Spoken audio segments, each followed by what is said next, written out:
Story by Dinesh दयालु। बुद्धिमान की परीक्षा। बहुत समय पूर्व जब गुरुकुल शिक्षा की प्रणाली होती थी, तब हर बालक को अपने जीवन के 25 वर्ष गुरुकुल में बिताना पड़ता था। उस समय एक प्रचंड पंडित राधे गुप्त हुआ करते थे, जिनका गुरुकुल बहुत प्रसिद्ध था, जहां दूर दूर के राज्य के शिष्य शिक्षा प्राप्त करने आया करते थे।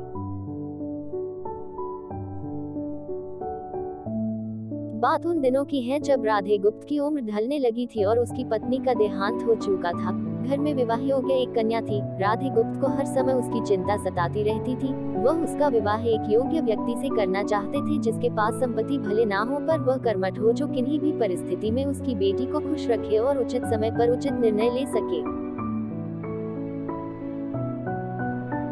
एक दिन उनके मस्तिष्क में एक ख्याल आया और उन्होंने इस परेशानी का हल सोचा कि क्यों ना वो अपने खुद के शिष्यों में से ही योग्य वर की तलाश करे। उनसे बेहतर उनकी बेटी के लिए और क्या हो सकता है। इस कार्य के लिए उन्होंने बुद्धिमान की परीक्षा लेने का निर्णय लिया और सभी शिष्यों को एकत्र किया।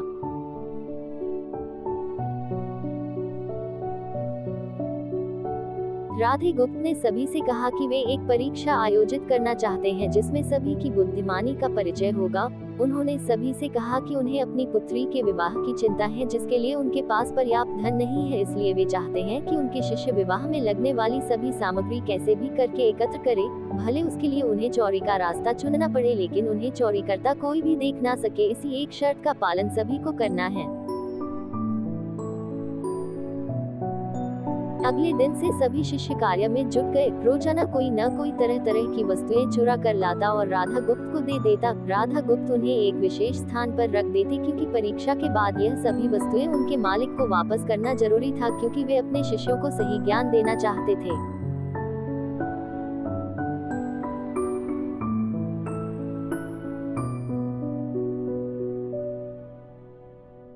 सभी शिष्य अपने अपने दिमाग से कार्य कर रहे थे, लेकिन इनमें से एक चुपचाप गुरुकुल में बैठा हुआ था, जिसका नाम रामास्वामी था। वह राधा गुप्त का सबसे करीबी और होनहार छात्र था। उसे ऐसा बैठे देख राधा गुप्त ने इसका कारण पूछा। तब रामास्वामी ने बताया कि आपने परीक्षा की शर्त के रूप में कहा था कि चोरी करते वक्त इसे कोई ना देख सके। इस प्रकार अगर हम अकेले में भी चोरी करते हैं, तब भी हमारी अंतरात्मा उसे देख रही है।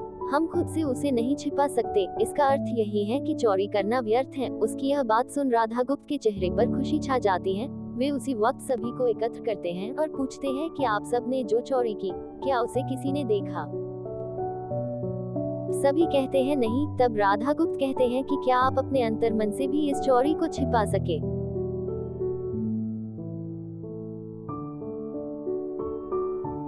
सभी को बात समझ आ जाती है और सबका सिर नीचे झुक जाता है, सिवाय रामास्वामी के। राधा गुप्त रामास्वामी को बुद्धिमानी की परीक्षा में अव्वल पाते हैं और सभी के सामने कहते हैं कि यह परीक्षा मेरी पुत्री के लिए उचित वर तलाशने के लिए रखी गई थी। इस प्रकार मैं रामास्वामी का विवाह अपनी पुत्री के साथ तय करता हूँ। सभी खुशी से झूम उठते हैं, साथ ही चुराई हुई हर एक वस्तु को उसके मालिक को सौंप विनम्रता से सभी से क्षमा मांगते हैं।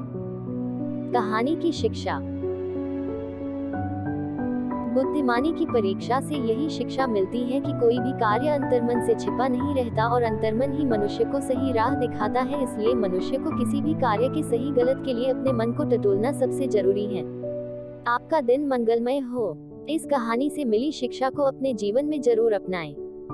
प्रेरणादायक कहानियाँ प्राप्त करने के लिए हमारे चैनल से जुड़ जाएं। अपने दोस्तों और रिश्तेदार तक जरूर शेयर करना।